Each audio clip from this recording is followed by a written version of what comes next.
Good morning, everybody. Uneducated Economist here. I've been thinking a lot about the whole idea that the BRICS nation is coming up with a new currency, one to replace the dollar. And I think about what it's been like throughout the history of the economy when it comes to different types of currency and what is replacing the current currency at the time. I don't know if I said all that right, but I think you kind of get it. You think about it, we were on a gold standard and then we ended up on this fiat standard and eventually going on to a digital standard.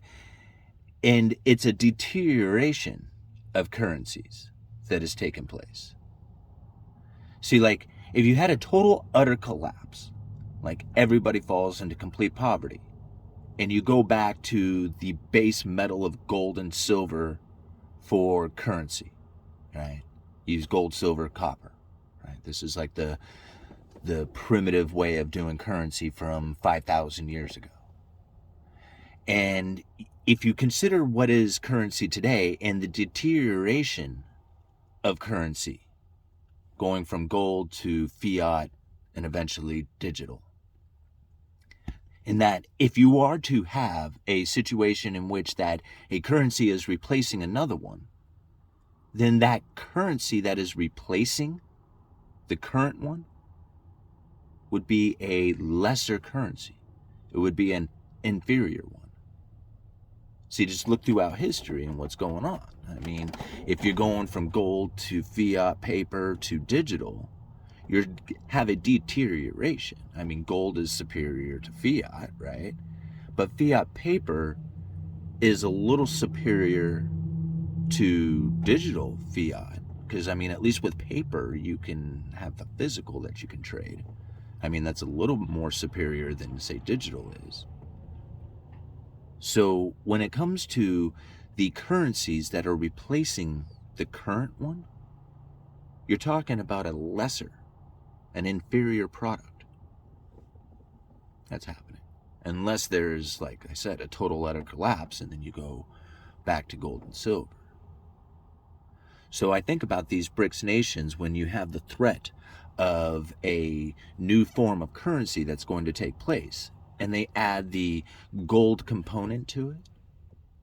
Well, the idea of using a gold component to replace the current currency is very unlikely to occur.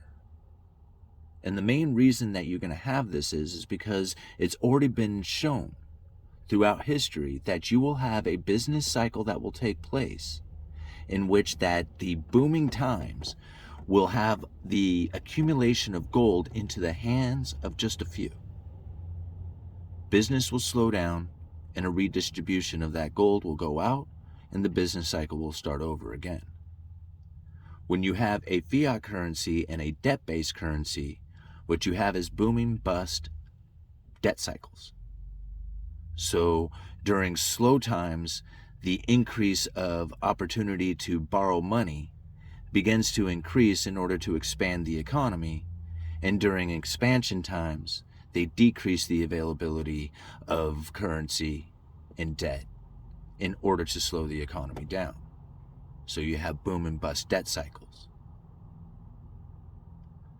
Now, when you think about what is occurring today, and you have this world reserve currency of the United States dollar and a threat to take over this world reserve currency, and that the dollar is going to fall from its position, unless you are talking about a complete and utter collapse of the entire system, and we go back to a gold standard, starting off from everybody being in poverty, then what you are going to have, as history has shown, is a replacement with an inferior product, such as when the fiat dollar replaced gold, and soon the digital dollar replacing the fiat paper currency.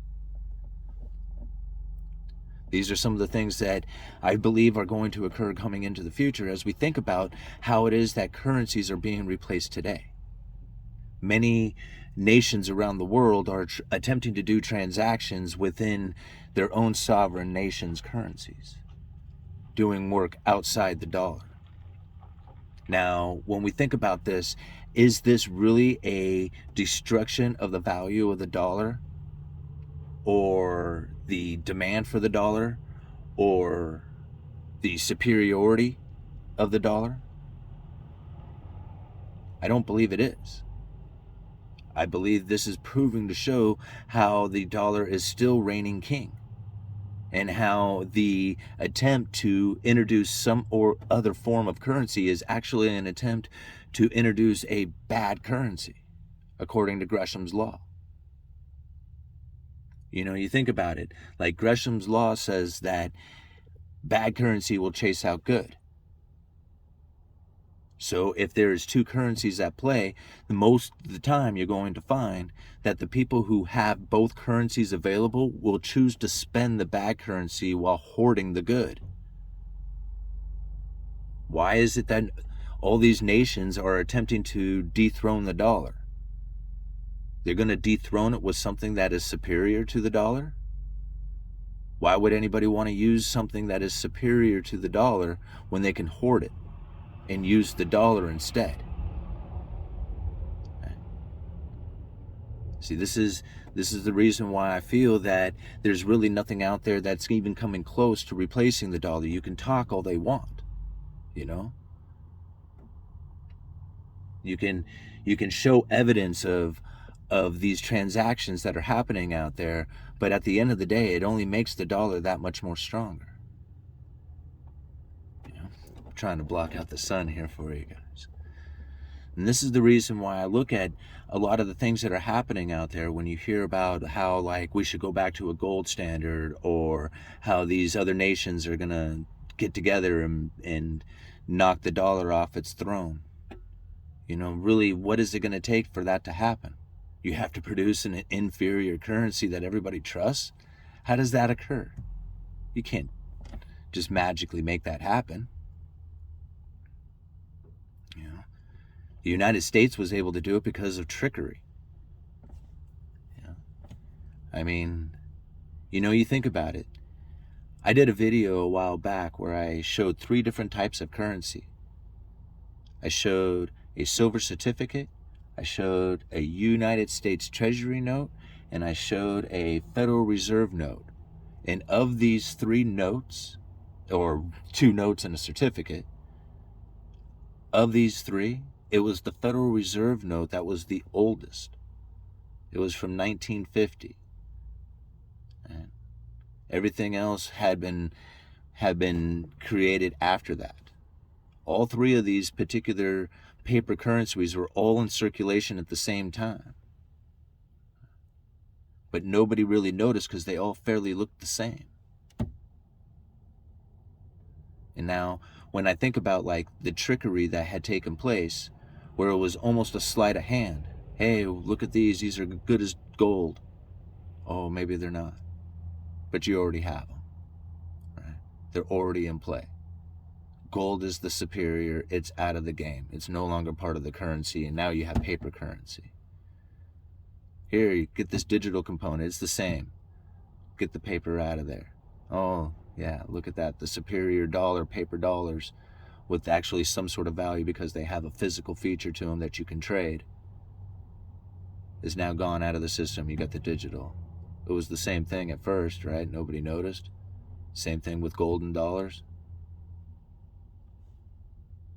Man, I'm kind of babbling this morning. Okay, I'm going to leave it at that. Uneducated economist, you guys let me know.